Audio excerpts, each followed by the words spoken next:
সুপ্রিয় দর্শক, এনটিভির নিয়মিত আয়োজন সংলাপ প্রতিদিনে স্বাগত জানাচ্ছি। সঙ্গে আছি আমি ইমরুল হাসান। দর্শক, গত কয়েকদিন বেশ শ্বাসরুদ্ধকর পরিবেশের মধ্যে দিয়ে কাটিয়েছে গোটা দেশ। করিডোর বন্দর, নির্বাচন ও সংস্কার ইস্যুতে রাজনৈতিক দলগুলোর অবস্থান, এ নিয়ে সামরিক বাহিনীর বক্তব্য, এরপর প্রধান উপদেষ্টা ডক্টর মোহাম্মদ ইউনূসের পদত্যাগের হুমকি, সব মিলিয়ে উদ্বেগ, উৎকণ্ঠা ও নানা জল্পনা কল্পনা তৈরি হয়েছিল। এমন প্রেক্ষিতে রাজনৈতিক দলগুলোর সাথে শনিবার ও রবিবার বৈঠক করেন অন্তর্বর্তী সরকারের প্রধান উপদেষ্টা। এই বৈঠকে স্বস্তি দিলেও সংকট কাটানোর মতো পরিবেশ তৈরি হয়েছে কিনা তা নিয়ে নানা প্রশ্ন রয়েছে। এ নিয়ে সংলাপ প্রতিদিনের আমাদের আজকের আয়োজন সংকটের সমাধান কতদূর। আলোচনার জন্য দুজন অতিথি রয়েছেন বিএনপি চেয়ারপারসনের উপদেষ্টা ও বিরোধী দলীয় সাবেক চিফ হুইপ জয়নুল আবদিন ফারুক এবং বাংলাদেশের সমাজতান্ত্রিক দল বাসদের সহ সাধারণ সম্পাদক রাজিকুজ্জামান রতন। ফারুক ভাই এবং রতন ভাই, আপনাদের দুজনকে আমাদের আজকের আয়োজনে স্বাগত জানাচ্ছি। ফারুক ভাই, আপনাকে দিয়ে আলোচনা শুরু করতে চাই। গত কয়েকদিনের ঘটনার প্রভাব আমরা সবাই জানি। সংকট কি আসলে কাটলো কিনা, দলগুলোর সাথে আলোচনায় পরিস্থিতি উত্তরণ ঘটাতে পারছে কিনা? আমার জনি আমার অত্যন্ত প্রিয় লোক। আপনি আজকে আসলে আমার এতগুলো কাজ ছিল, কিন্তু এনটিভির কোনো অনুষ্ঠান না করতেও পারি না। একটা সম্পর্ক এনটিভির সাথে দীর্ঘদিনের, বিশেষ করে সংবাদ প্রচারের ক্ষেত্রে এনটিভি সকল ভয়ভীতি উপেক্ষা করে অনেক সংবাদ প্রকাশ করেছেন। যখন আমরা রাস্তায় ছিলাম, আন্দোলনে ছিলাম, দেশের মানুষের কল্যাণের জন্য দাবি দাওয়া পেশ করেছিলাম, তখনও আপনারা বলিষ্ঠ ভূমিকা রেখেছেন। এখনও নিয়মিতভাবেই আপনারা টকশোগুলো, সংবাদগুলো, আলোচনা সভাগুলো প্রকাশ করছেন। সেজন্য আপনাদেরকে বিএনপি পক্ষ থেকে এনটিভি পরিবারকে ধন্যবাদ জানার সাথে রতন ভাই আমার অত্যন্ত খুব কাছের লোক, অমায়িক মানুষ, তাকেও আজকে অনুষ্ঠানে আমন্ত্রণ করে আমার সাথে কথা বলার জন্য ওনাকে অনেক অনেক ধন্যবাদ।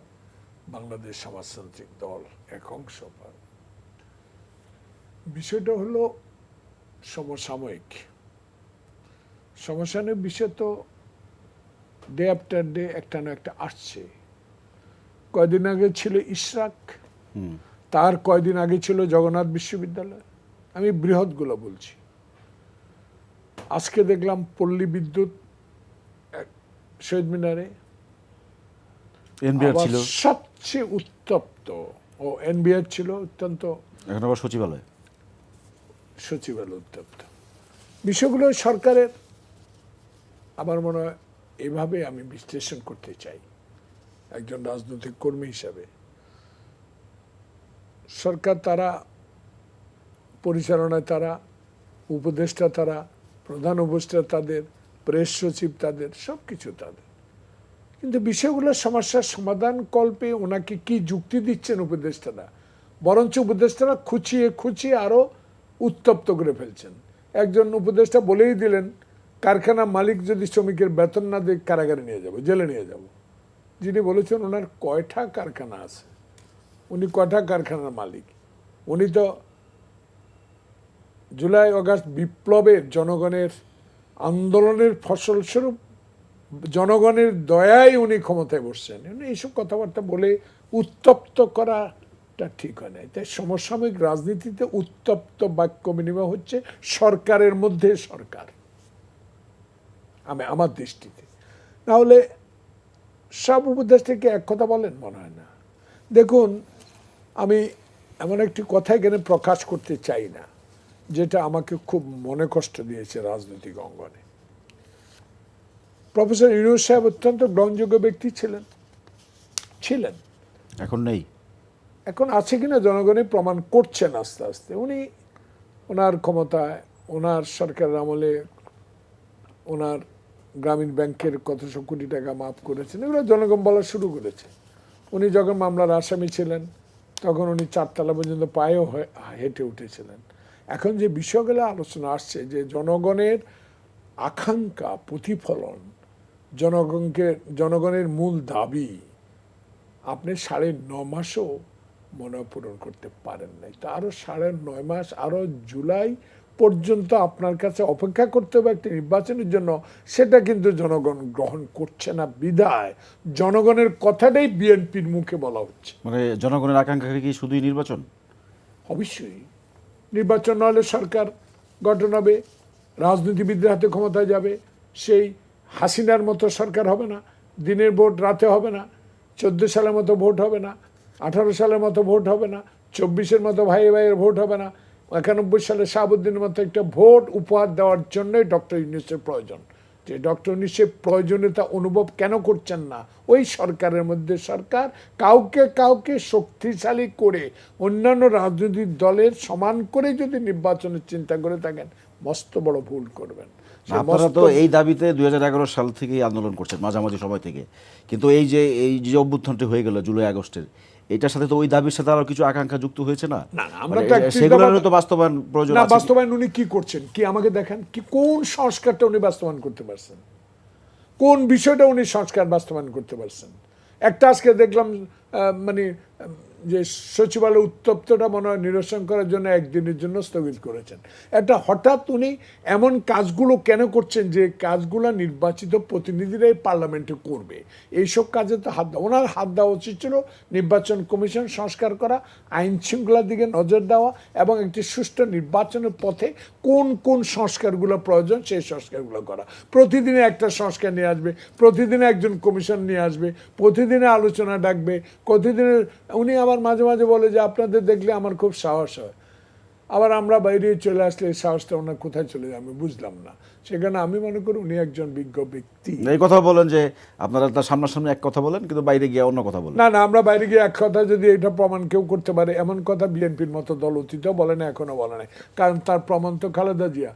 শেখ হাসিনা একই টেবিলে বসে বলছে যে এরশাদ আমলে কোনো নির্বাচনে যাব না, কিন্তু শেখ হাসিনা গেছে, কিন্তু খালেদা জিয়া যায়নি। খালেদা জিয়া যা বলে তা করে। হ্যাঁ, সরকারের থাকতে ভুল ত্রুটি থাকতে পারে, কিন্তু দেশের মানুষের জন্য, জনগণের মানুষের জন্য, কল্যাণের জন্য, গণতন্ত্রের জন্য, বিচার বিভাগের জন্য আমার দল ভিতরে এক কথা বলবে, বাইরে এক কথা বলবে, এমন প্রমাণ না। বরং আমরা সত্যের সাথে প্রমাণ দিতে পারবো এই সালের 9 মাসে কি হচ্ছে।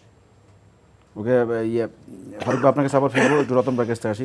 রতন ভাই, একটি অচল অবস্থা নিশ্চিতভাবে চলছে, মানে এই সংকটের উৎসটা কি, কিভাবে শুরু হলো, আপনার পর্যবেক্ষণ কি? ধন্যবাদ। আপনারা আজকের আলোচনার বিষয় নির্ধারণ করেছেন সংকটের সমাধান কত দূর। এখানে 3টা বিষয় আছে না, একটা হলো সংকট, এটা নির্ধারণ করতে হচ্ছে সংকটগুলো কি, তারপরে সমাধানের পথ কি আছে, এটা কি অনিরসনীয়, এটা কি কোনোদিন সমাধানের পথ নাই, তাহলে পথ থাকলে সেই পথটা খোঁজা হচ্ছে কি, নাকি পথটা জেনেও সেই পথে হাঁটা হচ্ছে না। এবং সে কারণেই প্রশ্ন উঠেছে, সংশয় উঠেছে কত দূর, মানে 9 মাস কি আমাদের দূরত্ব অতিক্রমের জন্য যথেষ্ট সময় ছিল, নাকি 9 মাসে আমাদের সেই পথে হাঁটা হয় নাই। পরে আবার আপনি আমাকে প্রশ্ন করলেন সংকটগুলো আসলে কী কী। সংকট যদি বলি, সংকট তো প্রধান সংকট তো রাজনৈতিক। একটা রাজনৈতিক সরকারের অরাজনৈতিক ব্যবহার, স্বেচ্ছাচারী ব্যবহার, স্বৈরাচারী ব্যবহার, এমনকি ফ্যাসিবাদী আচরণ, তার বিরুদ্ধে তো মানুষের আন্দোলনটা ছিল। আওয়ামী লীগ তো রাজনৈতিক সরকার ছিল, কিন্তু ব্যবহারটা করেছিলেন স্বেচ্ছাচারী বা স্বৈরাচারী।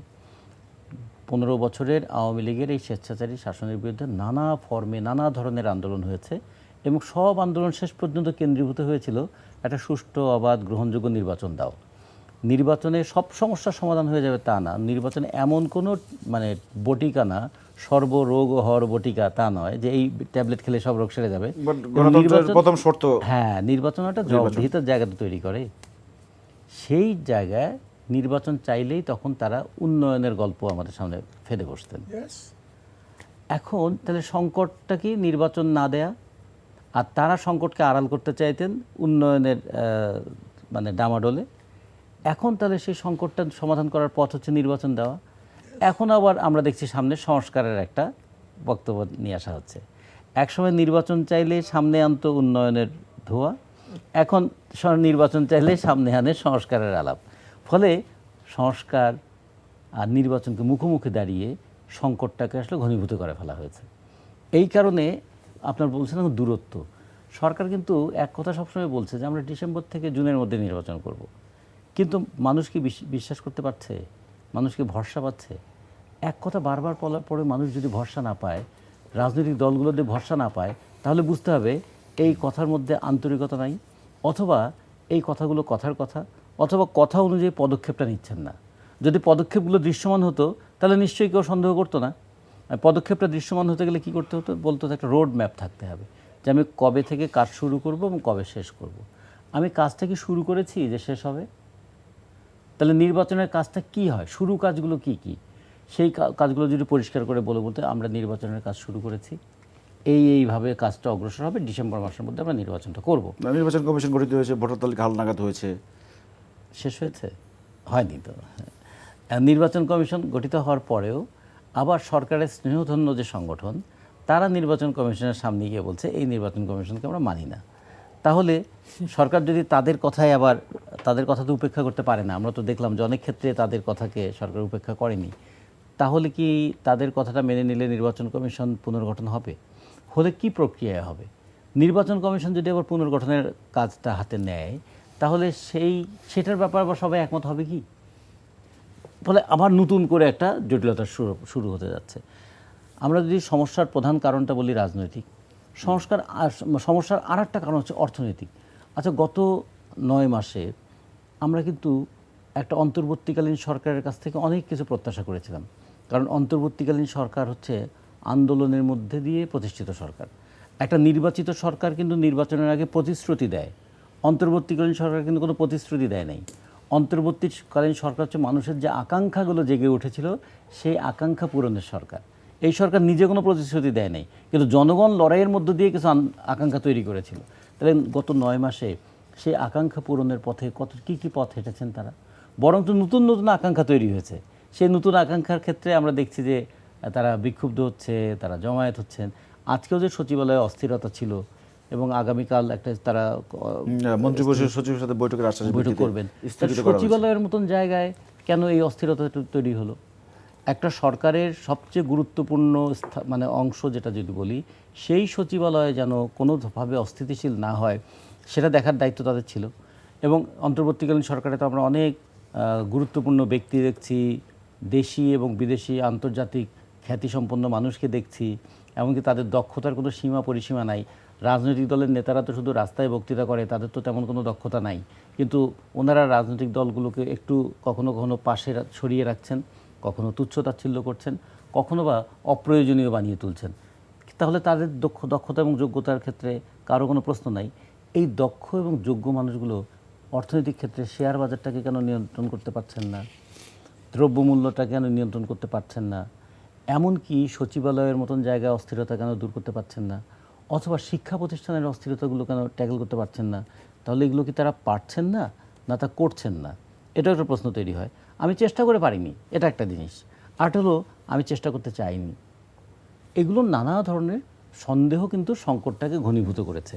সবচেয়ে বড় যেটা হলো রাজনৈতিক এবং অর্থনৈতিক সংকটের পাশাপাশি সবচেয়ে বড় সংকটটা তৈরি হচ্ছে এখন সাংস্কৃতিক।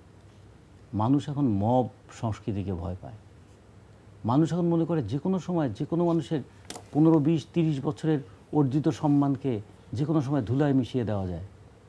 কোনো ধরনের জবাবদিহিতার বালাই না করেও যে কোনো মানুষ যে কোনো সময় যে কোনো জায়গায় আক্রান্ত হয়ে যেতে পারে। একসময় আওয়ামী লীগ তার বিরোধিতা করলেই তাদেরকে স্বাধীনতা বিরোধী বলে ঘোষণা করত। এখন যে কেউ সমালোচনা করলে ফ্যাসিস্টের দোসর বলা হয়। তাহলে কি এই ট্যাগ দেওয়ার হাত থেকে আমরা কি রেহাই পাবো না? আমরা কি একটু যাচাই করে দেখবো না যে আপনার কথাটা ঠিক না ভুল? আপনি কে, এটার চেয়ে তো গুরুত্বপূর্ণ আপনি কি করেছেন অথবা কি বলেছেন। কিন্তু এখন আপনি কি করেছেন কি বলেছেন এটা আলোচনার বিষয় না, বিষয় হচ্ছে আপনি কে। এবং আরেকটা জিনিস, যদি কোনো প্রশ্নে কেউ কথা বলে সাথে সাথে এখন একটা নতুন প্রশ্ন, গত 15 বছর আপনি কি করেছেন?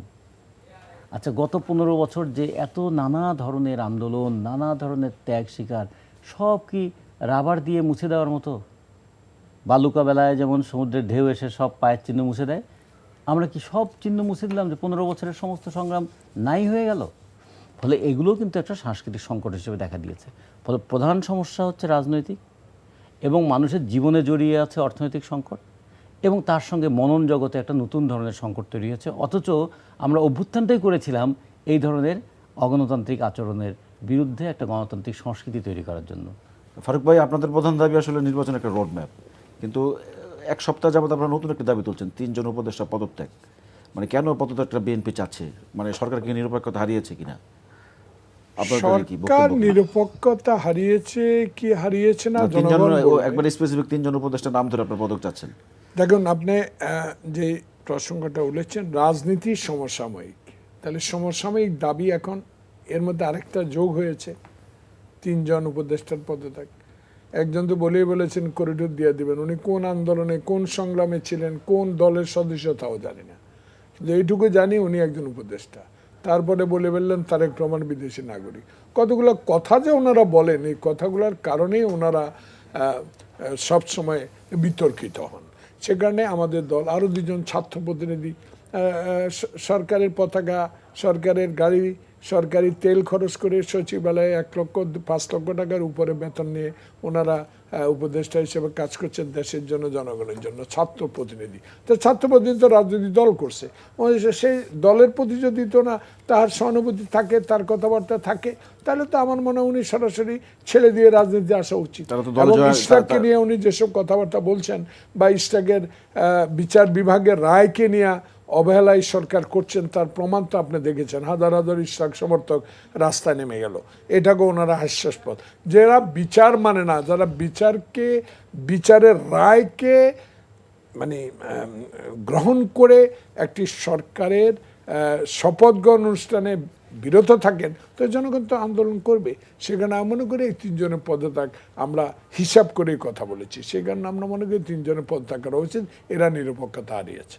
নাহলে দেখুন, নিরপেক্ষতা না হলে এখানে ঘটনা ঘটলো, আব্দুল হামিদ চলে গেল, কিসের জন্য গেল? একটা তদন্ত কমিটি করা হলো। সে তদন্ত কমিটি কি রিপোর্ট আজ পর্যন্ত জনসমক্ষে প্রকাশ করা হয়নি। আসেন কি একটা চিত্রনায়িকাকে গ্রেপ্তার করলো, কেন এবার ধরলো, কেন এবার জামিন দিল, আবার কেন এবার কি অভিনয় করলো? এবং সবচেয়ে বড় অভিনয় যিনি করেছেন উনি তো উপদেষ্টা একজনের স্ত্রী, আমি যেটা শুনতে পাইছি।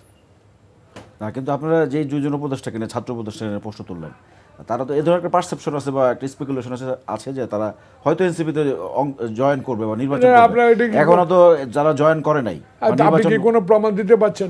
তাহলে এইটা যখন দুদুকে তার একজন এপিএস মন্ত্রীর এপিএসকে ডাকে, হাজার হাজার কোটি টাকার মালিক, তাহলে এপিএস হাজার কোটি টাকার মালিক হলে মানুষ তো বলা শুরু করেছে যারা ক্ষমতা ছিল, যার এপিএস ছিল তারা কত টাকার মালিক। অবশ্যই এটা আমার কথা না, এটা জনগণের কথা, পত্রপত্রিকা, সামাজিক যোগাযোগ মাধ্যমের কথা। সেখানে আমরা মনে করি তারা নিরপেক্ষ নয়। তারা নিরপেক্ষ না এই কারণে হঠাৎ করে নির্বাচন কমিশন সকলের গ্রহণযোগ্য বা সরকারের নির্বাচন কমিশন নিয়োগ করেছেন, শপথ হয়েছে, সেখানে তারা কার্যক্রম শুরু করেছে। তখনই উনি বলেছে সরকার যখনই নির্বাচন চাইবে আমরা প্রস্তুত, রতন ভাই। তখনই ওদের বিরুদ্ধে যা ওখানে মিছিল শুরু করছে। কজন গেল মিছিলে? 4,000 প্যাকেট নিল, গনে লোক কজন হয়েছে? আমাদের লোক থাকে, আমরা তো গনি। কালকে আবার মার্চ পর ইনোস নাকি একটা অনুষ্ঠান করছে, সেখানে 14 জন না 15 জন না 20 জন লোক ছিল। তাহলে এদের অস্তিত্ব এখনো কোথাও আমরা দেখতে পাইনি। এরা এখনো রেজিস্টার্ড না, তারা নিবন্ধিত রাজনৈতিক দল না। কিন্তু আপনাদের মতো এখন জনগণ বলা শুরু করেছে। আপনারা দেখেন, ওরা যখন কোনো প্রেস কনফারেন্স যায়, রতন ভাই গেলে 5টা বোম সামনে থাকে, আর ওদের প্রেস কনফারেন্সে দেখি 50টা বোম সামনে থাকে। তাই আপনারাও গুরুত্ব দিচ্ছেন, দিবেন অবশ্যই। তারা ভালো দল, আমরা তো ধন্যবাদ জানাচ্ছি। তারা দল করুক, মানুষের কাছে যাক, সংগঠিত হোক, যুব সমাজকে আমরা আহ্বান জানাবো, আমরা চলে যাব, তারা আসবে, স্থান দখল করবে। কিন্তু স্টার্টিংয়ে যদি বিব্রতবোধের কোনো কথা বলে, দেশে মানুষ চায় নির্বাচন, সংসদ, তারা চায় ইউনিয়ন পরিষদ, কোথা থেকে কোথায় লাভ দিয়ে আসা গেল। তাহলে এইসব কথার কারণে যদি বিতর্কিত হন, তাহলে উপদেষ্টাদের পদত্যাগ করা উচিত। এবং তারা সরাসরি যদি কোনো দলকে সহযোগিতা করেন, যেটা দেখেন আমরা আমাদের রিজভী সাহেব, আমাদের অত্যন্ত কঠোর পরিশ্রমী একজন রাজনৈতিক নেতা, দলের মুখপাত্র হিসেবে কথা বলেন প্রতিনিয়ত। কথাগুলোর মধ্যে অনেক কথা আমি তার শুনি, দেখি, চেষ্টা করি। একদিন একটা কথা বলেছে, ডিজিডিএফআই এনএসআই কোনিও কথা হচ্ছিল। আমরা তো মনে করি যে হাসিনা ক্ষমতা নাই, ডিজিডিএফআই ফারুক সাহেবকে ধরে নিয়ে আসবে, রিজভিকে পার্টি অফিস ভাঙ্গা, তালা ভাঙ্গা, রিজভিকে মির্জা আলমগীরের মতো বৃদ্ধ রাজনীতিবিদকে অসুস্থ অবস্থায় ধরে নিয়ে আসবে। এমন পরিস্থিতিতে হাসিনার মতো এই দেশে না। এই দেশ তো আমরা 16 বছর আন্দোলন করে সমর্থন দিয়েছি, বিধায়ী তো আজকে আগস্ট বিপ্লব গঠিত হয়েছে। সেই বিপ্লবের কারণেই তো এই সরকার যদি কারোর প্রতি সমর্থন দিয়ে থাকে তাহলে তাকে উপদেষ্টা পদে রাখা উচিত না। এটার জন্য আমাদের দাবি। আমাদের আজকের আলোচনার বিষয় সংকটে সরকার সমাধান কতদূর। আলোচক হিসেবে রয়েছেন বিএনপি চেয়ারপারসনের উপদেষ্টা জলাল উদ্দিন ফারুক এবং বাসদের সহ সাধারণ সম্পাদক রাজিকুজ্জামান রতন। রতন ভাই,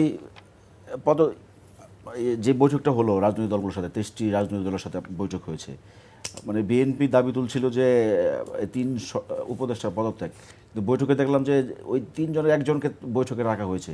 বিভিন্ন সময় আমরা দেখেছি সিনিয়র উপদেষ্টাদের রাখা হয়েছে। টেলিভিশনে দেখেছিল। হ্যাঁ, আসিফ তাকে রাখা হয়েছিল এই বৈঠকে এবং আলী রিয়াজ ছিলেন। মানে এই বৈঠকের ফলাফলটা আসলে কি? দলগুলো তো আগের অবস্থানে রয়েছে এবং সরকারের বয়ান ও বক্তব্য আগের নির্বাচন নিয়ে, যে ডিসেম্বর থেকে জুন, এবং বিএনপির যে বক্তব্য তারা ডিসেম্বরের মধ্যে নির্বাচন চায়। তাহলে এই বক্তব্যের মানে এই বৈঠকের ফলাফলটা কি দাঁড়াচ্ছে? আসলে প্রথমে বুঝতে হবে এই বৈঠকের উদ্দেশ্যটা কী ছিল, উদ্দেশ্যের পরে তারা ক্রিয়াটা কি করেছেন এবং কি ফলাফল তারা পেতে চেয়েছিলেন। এই বৈঠকের আগে বিএনপি জানিয়ে দিয়েছিল যে তারা কি চায়, সরকারের কাছে তারা কি চায়। জামাতকেও সরকার ডেকেছিল, তারাও বলেছে তারা কি চায়। এরপরে আকস্মিকভাবে আরও অনেক রাজনৈতিক দলকে তারা ডাকলেন, ডেকে তারা কি তাদের দুঃখের কথা রাজনৈতিক দলকে বললেন, তাদের স্বপ্নের কথা রাজনৈতিক দলকে বললেন, নাকি তাদের যন্ত্রণার কথা রাজনৈতিক দলকে বললেন। আমরা পরে দেখলাম কেউ কেউ বলছেন যে সরকারকে কাজ করতে দেয়া না হলে তাদের বিরুদ্ধে কঠোর ব্যবস্থা নেওয়া হবে। আচ্ছা, সরকারকে কাজ করতে দিচ্ছে না কারা? সরকার আসলে কি কাজ করতে চান? কঠোর ব্যবস্থাটা কি হবে? সরকার যদি বন্দরটা দিয়ে দেওয়াটা তার কাজ মনে করে, তাহলে সেই কাজটা করতে বাধা দেওয়াটা কি তাহলে কঠোর শাস্তির মধ্যে পড়বে? আচ্ছা, সরকার কি বাজার নিয়ন্ত্রণে কাজ করতে গিয়েছিল, সেই ক্ষেত্রে কেউ বাধা দিয়েছে? সরকার কি বাজার নিয়ন্ত্রণের চেষ্টা করেছিল? সরকার কৃষকদের জন্য কিছু করতে চেষ্টা করেছিল এবং জনগণ সেটা বাধা দিয়েছে, বা কেউ কেউ সেটা বাধা দিয়েছে। এরকম যদি হয়, শ্রমিকদের 3-4 মাসের বেতন বকেয়া থাকলে তারা যখন শ্রম ভবনের সামনে যায়, তখন সেটা কি সরকারের কাছকে বাধা দেওয়া, নাকি যে মালিক বেতনটা দিচ্ছে না তার কাছ থেকে বেতনটা আদায় করে নেওয়ার জন্য সরকারকে সহযোগিতা করা? কিংবা যদি আমরা বলি যে এমন একটা নির্দেশ জারি করলেন যা সচিবালয়ের কর্মচারীদের মধ্যে অসন্তোষ তৈরি করলো, সেটা নিয়ে কি একটু আলোচনা করা যেত না? তখন তাদেরকে হুঙ্কার দেওয়া, পাল্টা কর্মসূচি ঘোষণা করা, এবং এগুলো করে পরিস্থিতিকে উত্তপ্ত আসলে কারা করতে চাইলেন? আন্দোলন হচ্ছে সচিবালয়ে, হুঙ্কার দেওয়া হচ্ছে চট্টগ্রামে বসে, এবং যারা হুঙ্কার দিচ্ছেন তারা সচিবালয়ের এই শ্রমিকদের কর্মচারীদের সঙ্গে একবার দেখাও করতে যাননি। তাহলে এইগুলোর মধ্যে দিয়ে কী হয়? সরকারের কাজকে কারা বাধাগ্রস্ত করে, কে সরকারকে বিতর্কিত করে তোলে, এগুলোও কিন্তু এখন পরিষ্কার হওয়া দরকার। কিন্তু আমরা আলোচনার পরে, রাজনৈতিক দলের আলোচনার পরে দেখা গেল যে বিষয়টা এরকম হলো, সরকারের পক্ষ থেকে সরকার কথা বললেন, রাজনৈতিক দলের পক্ষ থেকে রাজনৈতিক দল কথা বললেন, দুইজনেই কথা বললেন, কেউ কারো কথা শুনলেন কি না, এবং সেটা শুনলে সেটা বাস্তবায়ন করার ক্ষেত্রে কোনো এগ্রিমেন্ট হলো কি না, সেগুলো কিছুই আমরা দেখলাম না। কোথাও কোনো এগ্রিমেন্ট নাই, কোথাও কোনো রোড ম্যাপ নাই, কোথাও কোনো প্রতিশ্রুতি নাই, এবং কোথাও কোনো কাজ করতে না পারার জন্য যে একটা যন্ত্রণা। 30 জুনের বেশি থাকবেন না, এই ধরনের একটা সুস্পষ্ট ঘোষণা আসছে। এটা তো ঘোষণাটা সুস্পষ্ট, কাজটা অস্পষ্ট।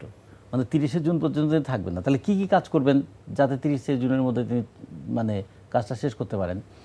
আপনি যদি আমাকে বলেন যে আমি ভাই 7 দিনের মধ্যে আপনার কাজ, 30 জুনের একদিনের বেশি থাকবেন না, এই ধরনের কথা বলা হয়েছে। 7 দিনের মধ্যে আপনার কাজটা আমি করে দেবো, তাহলে তো আমি অপেক্ষা করবো। আচ্ছা, কালকে সকাল থেকে আপনি কি শুরু করেছেন?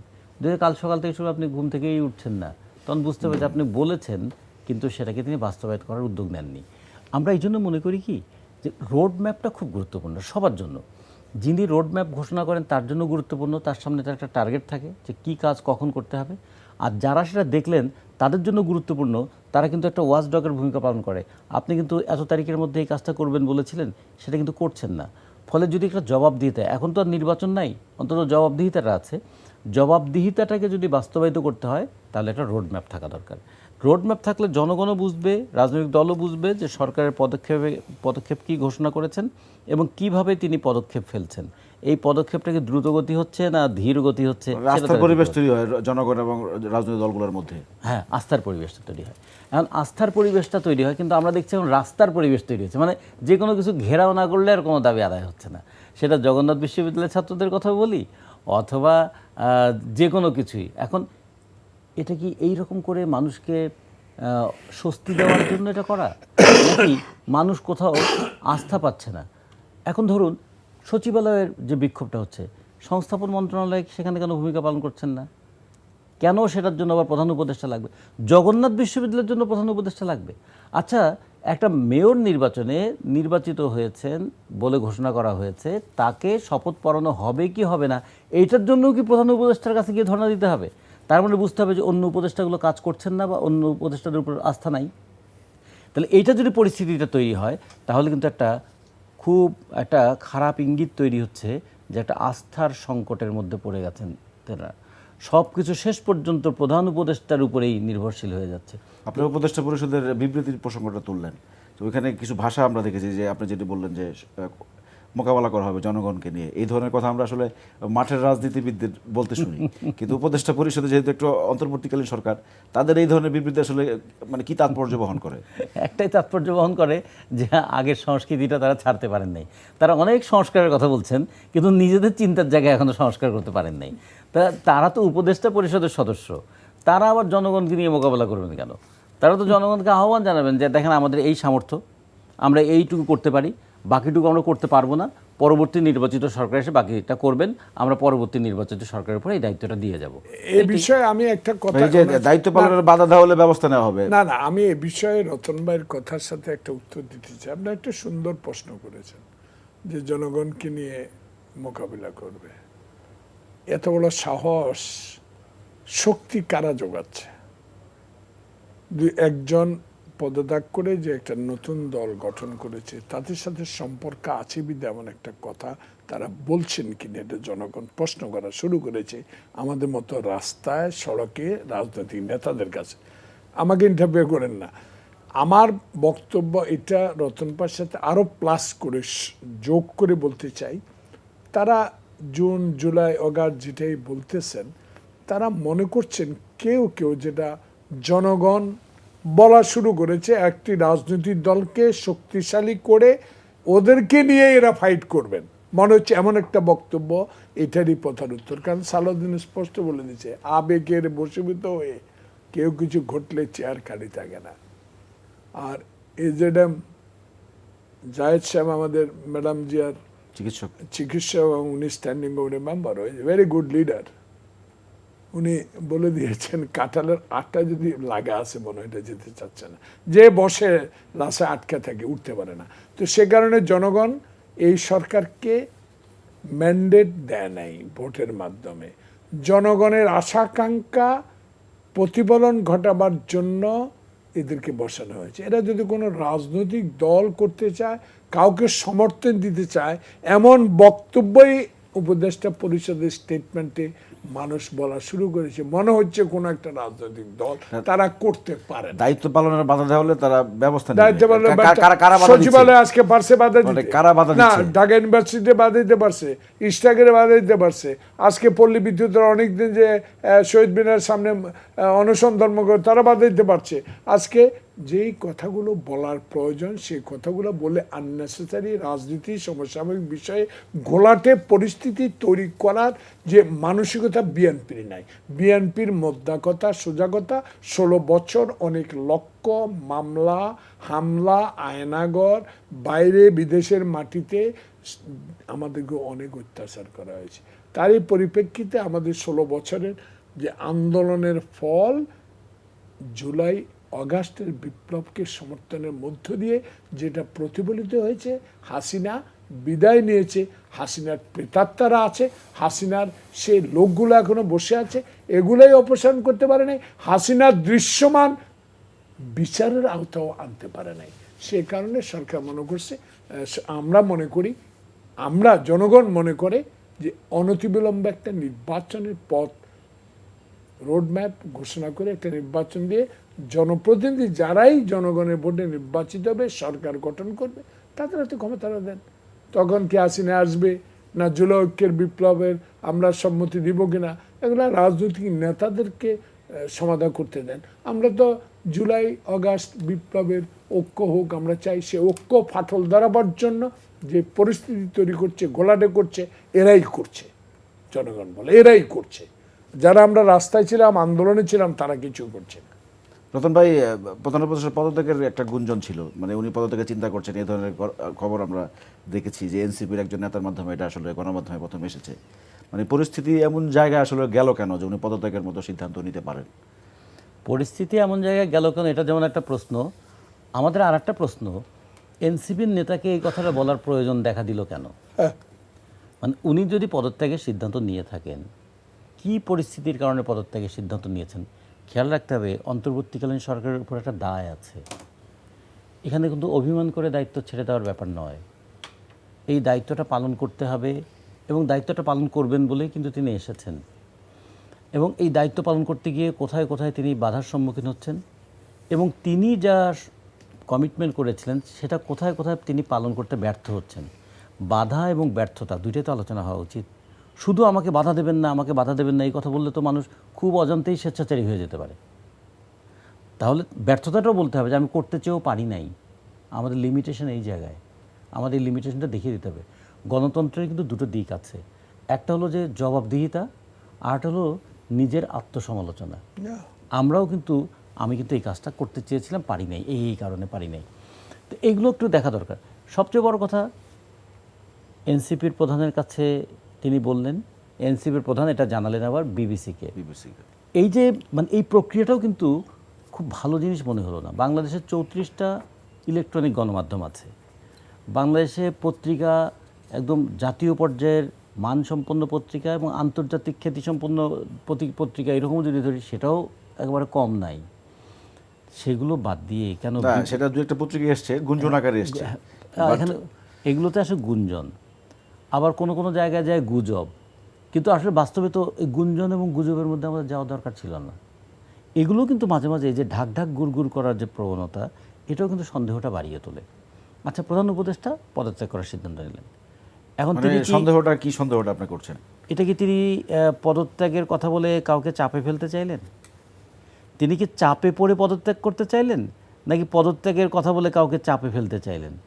এখন তো মনে হচ্ছে দুটোই হতে পারে। তিনি চাপে পড়ে পদত্যাগ করতে চাইলেন, কারা তাকে চাপ দিয়েছিল পদত্যাগ করার জন্য, আর তিনি পদত্যাগের ঘোষণা দিয়ে কাদেরকে চাপে ফেলতে চেয়েছিলেন এবং রাজনৈতিক দলগুলোকে সামনে নিয়ে এসে চাপ মোকাবেলা করার জন্য রাজনৈতিক দলগুলো পাশে থাকলে তিনি একটু ভরসা পান, রাজনৈতিক দলগুলো না থাকলে তিনি ভয় পান। তাহলে রাজনৈতিক দলগুলোকে কখনো ভরসার কেন্দ্র করতে চান।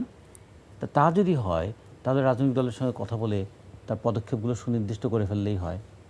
এই জন্য হয় কি, এমন একটা পরিস্থিতিতে পড়ে গেছে যে কোন কথাটা যে আমরা বলবো, পরের দিন আবার এই কথাটা থাকবে কিনা, আজকে যে কথাটা শুনলাম পরের দিন আবার সেই কথাটা আবার থাকবে কিনা, মানে ক্রমাগত কথা পাল্টানো, ক্রমাগত নতুন নতুন কথা শোনা, এরকম একটা পরিস্থিতির মধ্যে পড়ে গেছে।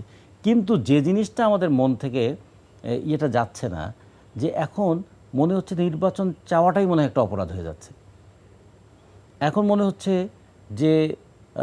যে সরকার ক্ষমতায় আছেন 8 মাস 9 মাস পার হয়ে গেল, 9 মাসের মধ্যে যদি কেউ বলে 9 মাসে কেন বিদেশি বিনিয়োগটা আসছে না, আপনারা অনেক বিদেশি বিনিয়োগের কথা বলছেন, কিন্তু যে জিনিসটার কথা একটা বিনিয়োগ সম্মেলন হয়েছে, যে জিনিসটা আপনারা কখনো বলেন নাই, সেই কাজটা কিন্তু জনসাধারণ করেছে। সেটা কি, $27 বিলিয়ন আমাদের শ্রমজীবী মানুষ তারা কিন্তু রেমিটেন্সটা পাঠিয়ে দিয়েছে।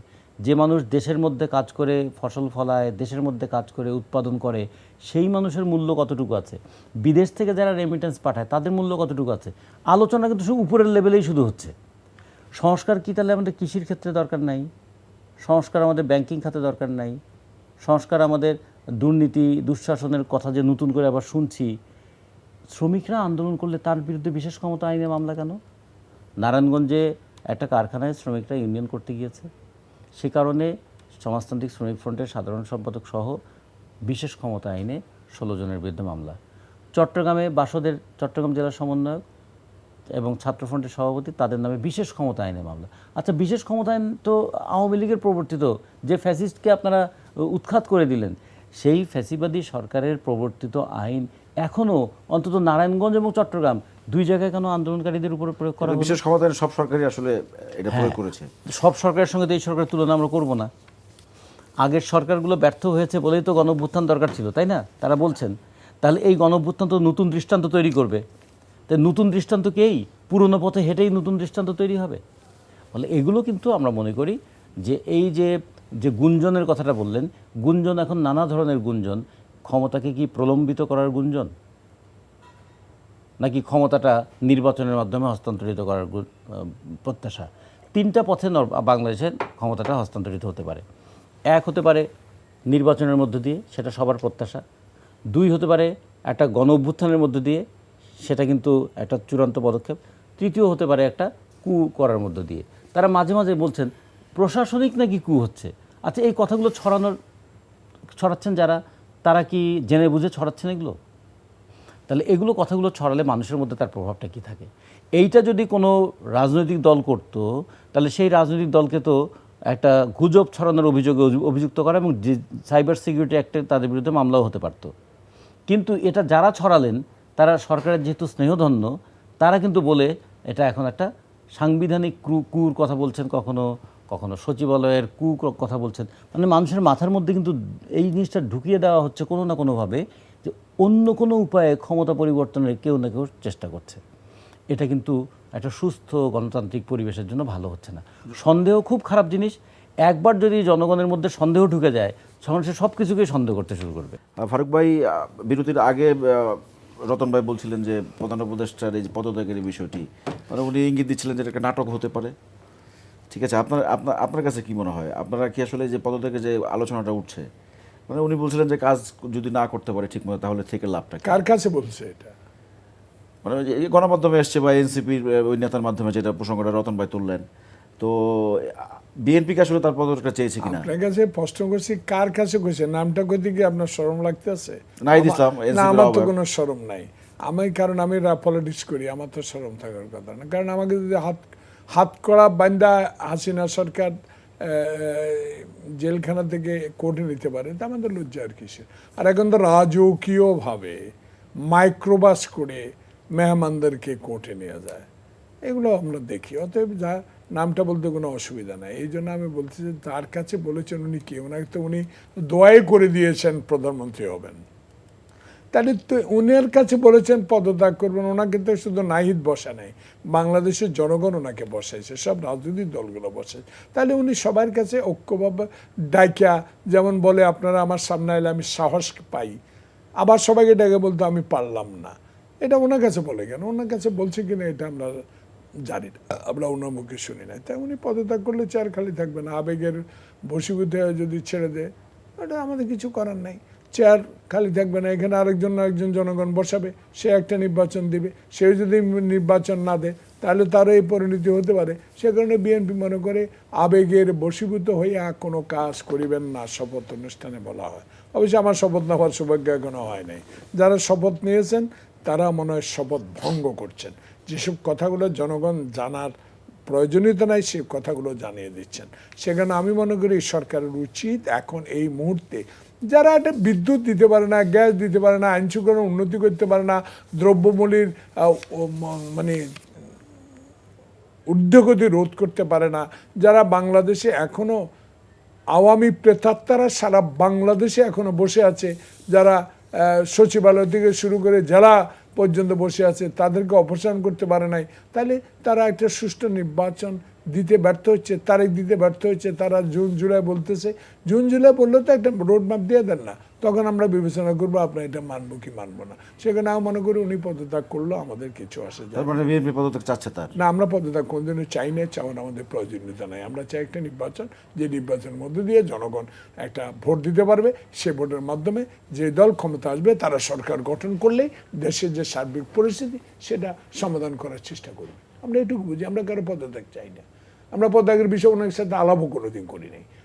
আমার সমর্থন তো ওনাকে দিয়েছি। উনি নিজ তরফ থেকে যদি মনে করে এটা তার, এটা ব্যক্তিগত ব্যাপার। রতন ভাই, বিএনপির মতো সেনাবাহিনী বলছে ডিসেম্বরের মধ্যে তারা নির্বাচন চায়, মানে কি আনপ্রেসিডেন্টেরই ঘটনা। বাংলাদেশ আসলে সামরিক বাহিনী মানে একবারে গত কালকে একটা সেনা সদর থেকে আনুষ্ঠানিকভাবে সংবাদ সম্মেলন করা হয়েছে, এই করিডোর বন্দর এইসব বিষয়ে তারা কথা বলেছেন। মানে বড় দুটা স্টেক হোল্ডার বিএনপি এবং সামরিক বাহিনী দুটাকে কি খুব বেশি আমলে নিচ্ছে না এই সরকার? আপনার মূল্যায়ন কি?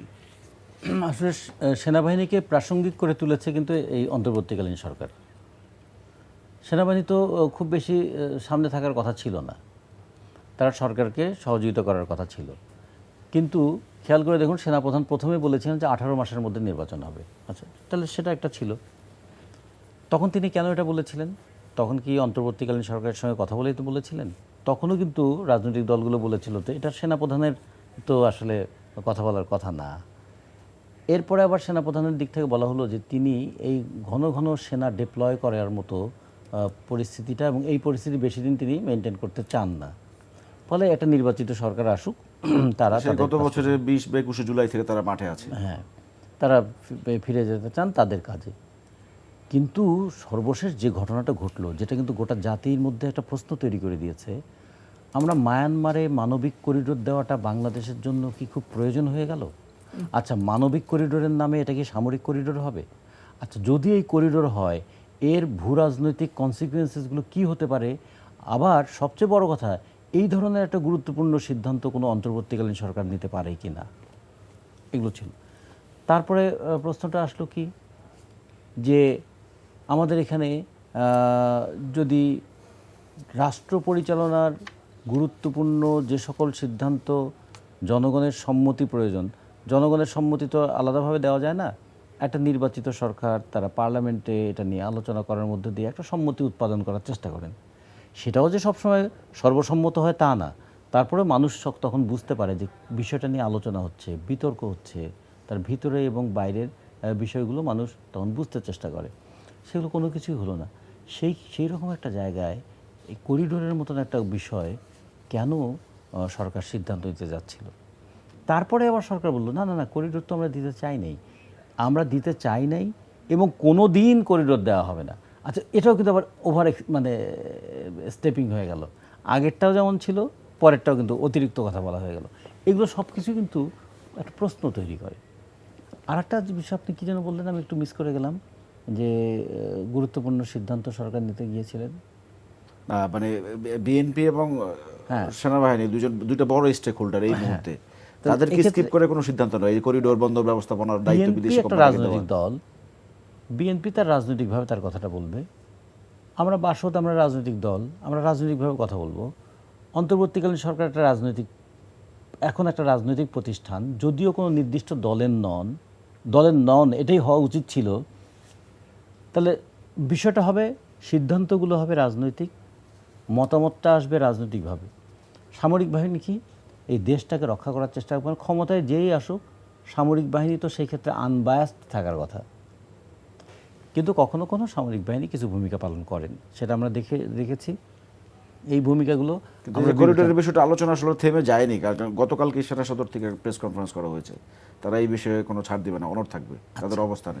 তাহলে এটা কিন্তু অন্তর্বর্তীকালীন সরকারের জন্য একটা বড় প্রশ্ন, যে তার মানে কি সেনাবাহিনী যারা দেশের সার্বভৌমত্বের কথা, যাদের দায়িত্ব যাদের উপরে, কিংবা আমাদের সীমান্ত রক্ষার দায়িত্ব যে সমস্ত বাহিনীগুলোর উপরে, কিংবা একটা দেশকে বহিঃশত্রুর আক্রমণ থেকে মোকাবেলা করার দায়িত্ব যাদের উপরে, তারা যদি বলে যে করিডোরের ব্যাপারে তারা ছাড় দেবে না, তার মানে করিডোরের ব্যাপারে কেউ কি ছাড় দিতে চাচ্ছে?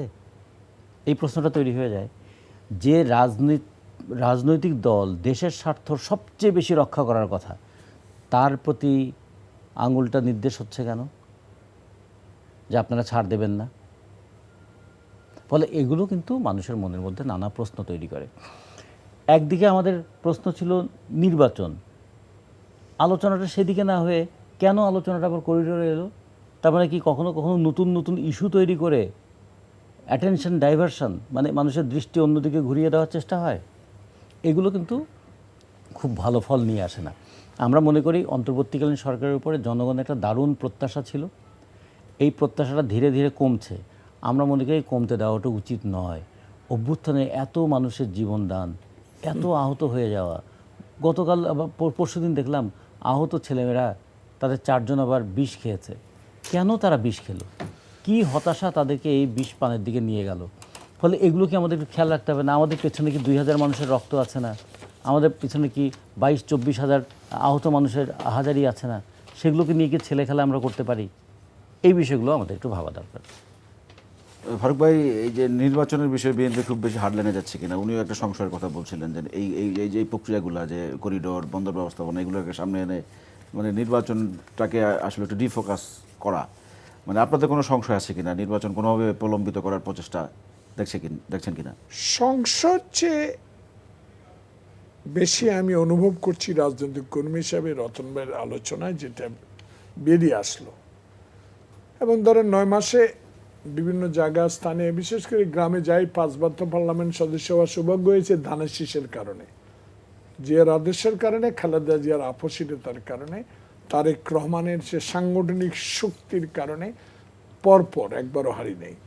তা এলাকায় যেতে হয়, মানুষের সাথে চা দোকানে বসতে হয়, কথা শুনতে হয়। মানুষের একটা অভিলাষ, আকাঙ্ক্ষা যে হাসিনা নাই দরজা করে ঘুমাবো, হাসিনা নাই চালের দাম বাড়বে না, হাসিনা নাই ডিমের দাম বাড়বে না, হাসিনা নাই পেঁয়াজের দাম বাড়বে না, সুখে থাকবো, শান্তিতে থাকবো। এই আশা নিয়েই তো আন্দোলন, এই আশা নিয়েই তো 5,000 বিএনপি নেতাকর্মী আত্মহত্যা দিয়েছে, হাঁটু পানিতে দাঁড়িয়ে রাত কাটিয়েছে, আয়নাঘরে জীবন কাটিয়েছে অনেকদিন, অনেকে গুম হয়ে গিয়েছে, এখনো খবর পায়নি, এখনো লক্ষাধিক মামলার আসামি হয়ে আমরা এখনো কোর্টের বারান্দায় যেতে হয়। সে কারণে আমাদের আশা নির্বাচন হওয়ার পরে একটি নির্বাচনী সরকার আসবে, অনৈতিক কোনগুলো কাজ হবে। আপনাদের বক্তব্য, সামরিক বাহিনীর বক্তব্য একবারে কাছাকাছি। আমি আসতেছি। মানে এই দুই শক্তির কারণে কি চাপ না, অনুভব না, করছেন আমি সরকার? সামরিক বাহিনীকে মনে করি একটা সুশৃঙ্খল বাহিনী, জাতির জন্য, জাতির মেরুদণ্ড, সীমানা পাহারা দিয়ে আমাকে আমার স্বাধীনতা রক্ষা করার দায়িত্ব তাদের উপর। তাদেরকে এতদিন মাঠে রাখলে তাদের সুশৃঙ্খল বাহিনী হিসেবে তাদের একটা ক্ষতি হয়ে যেতে পারে, বিধায় উনি কথা বলতে পারেন। সে কারণে আমি মনে করি আমাদের সাথে একই সুরে কথা বলার সেই মানে বিষয় না, বিষয়টা হলো দেশ এবং জনগণের কথা ভাবছেন ওনারা, ভাবতে পারেনি, যেহেতু তারা জাতিকে, দেশকে রক্ষা করার দায়িত্ব তাদের। সেটা ভালো কথা বললে তো গ্রহণ করা উচিত। সেখানে আমি মনে করি সরকারের মধ্যে সরকার আবারও পুনর্লোক করতে চাই রতন ভাইয়ের মাধ্যমে, যে একজন বিজ্ঞ বামফ্রন্ট, অনেক অভিজ্ঞ রাজনীতিবিদ, সারা বাংলাদেশের মানুষ, আমার আর আপনার মতবিরোধ থাকতে পারে দলের আদর্শ নিয়ে, কিন্তু এক স্বাধীনতা, সার্বভৌমত্ব, বিচার বিভাগ, দুর্নীতির বিরুদ্ধে, স্বজনপ্রীতির বিরুদ্ধে, ঘুষ দিনের বিরুদ্ধে আমরা এক। সে কারণে বিএনপি মনে করে একটা নির্বাচিত সরকার অনতিবিলম্বে প্রয়োজন, যাহা এই অন্তর্বর্তীকালীন সরকার অনতিবিলম্বে ঘোষণা করা উচিত। তরুণদের দলের পক্ষ থেকে বলা হচ্ছে যে তরুণরা বুঝবে, আমরা তো মানে সেনাবাহিনীর এখতিয়ার নেই নির্বাচন নিয়ে কথা বলার। না, না, কে বলেছে সেটা এখতিয়ার না, তার জাতির বুট জুতা পরে জোকের কামড় খেয়ে বর্ডার পাহারা দিয়ে যারা, তারা দেশের জন্য কথা বলতে পারবে না, আমি ব্যক্তিগতভাবে বলি এটা ঠিক না। যারা আমার সার্বভৌমত্ব, স্বাধীনতা রক্ষা করবে, স্বাধীন পতাকা রক্ষা করবে, তাদের তো অবশ্যই অবদান আছে এই দেশের জন্য। তারা আমার বর্ডার পাহারা দেয়, বহিঃশত্রু থেকে আমাকে রক্ষা করে, তারা তো কথা বলতেই পারে।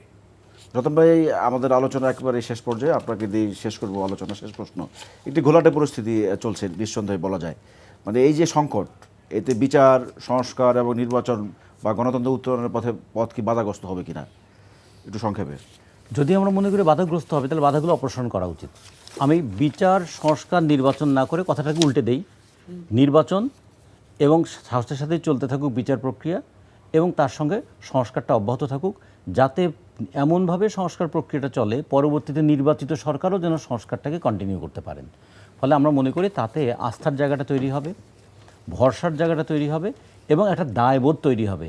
আমাদের পেছনে কিন্তু মানুষের রক্ত আছে, আমাদের সামনে মানুষের স্বপ্ন আছে, এবং এই যে গণ অভ্যুত্থান, এটা কিন্তু শিখিয়ে দিয়েছে যে যদি কেউ স্বৈরাচারী হয়ে ওঠে, যতই তার একদিন সাংগঠনিক রাজনৈতিক ক্ষমতা থাকুক না কেন, জনগণের ক্ষমতার চাইতে তার ক্ষমতা কখনোই বড় নয়।